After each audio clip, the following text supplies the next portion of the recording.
আব্বা যেহেতু দুনিয়াতে বাচ্চা নাই, তাই এই বড় ঘরটা সহ এই রান্নাঘরটার যে জায়গাটা, এই জায়গাটা আমি নেবো। আচ্ছা ভাই, তুই এগুলা নে, আমি আবার রেখে যাওয়া পুষ্কুনিটা নেমু আর বালুমাটা নেমু, এই দুনটা আমার লাগবে। আব্বা তুমি কিছু নিবা না, চাচারা সব লয়ে গেছে গা। দাদা তো আঙ্গ বাড়িতেই থাকতো, মাই তো দেখাশোনা করতো। আব্বার সম্পত্তি তো আমারও লাগবে। আব্বার রেখে যাওয়া সেই স্মৃতি হিসাবে দুইটা জিনিস আমার লাগবে, আর বাকি যা আছে সব তোরা ভাগ করে নিয়ে নে।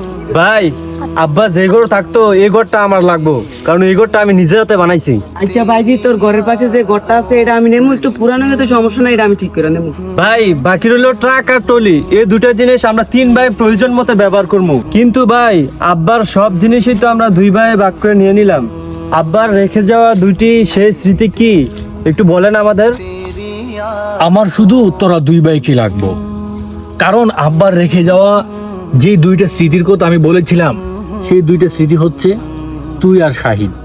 এই দুইটা জিনিস হইলে আমার চলবে, আর বাকি যা আছে বাড়ি ঘর পুকুর বালুর মাঠ, এই সবগুলো তোরা ভাগ করে নিয়ে নে।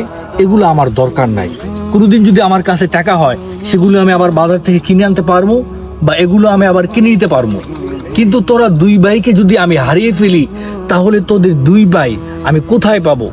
এই দেশ কেন, গোটা পৃথিবীতেও আমি তোদের 2 ভাইয়ের মতো আর খুঁজে পাবো না। আমার কাছে সবচেয়ে বড় সম্পত্তি আমাদের এই সম্পর্ক।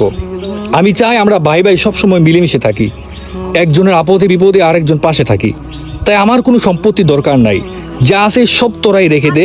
শোন ভাই, তোদের একটা কথা বলি, বাইরের এই দুনিয়াতে মিলেমিশে থাকতে হয়। ঝগড়া বিবাদ মনোমালিন্য প্রত্যেক ভাইয়ের মধ্যেই হয়, কিন্তু এগুলো কোনো ব্যাপার না। বড় ব্যাপার হলো রাগ ভেঙ্গে আবার একে অপরের পাশে দাঁড়ানো। আজ বাবা চলে গেছে, এখন যদি আমরা আলাদা হয়ে যাই, আমাদের মধ্যে যদি সম্পর্কটা নষ্ট হয়ে যায়, তাহলে মানুষ বলবে যে বাবা মরে যাওয়ার পর তারা ভেঙে গেছে, তারা আলাদা হয়ে গেছে। আর যদি আমরা এক থাকি, ঐক্যবদ্ধ থাকি, তাহলে মানুষ বলবে যে বাবা চলে গেছে, কি হয়েছে, বাবার যে মূল শিক্ষাটা, সেই শিক্ষাটা তারা ধরে রেখেছে।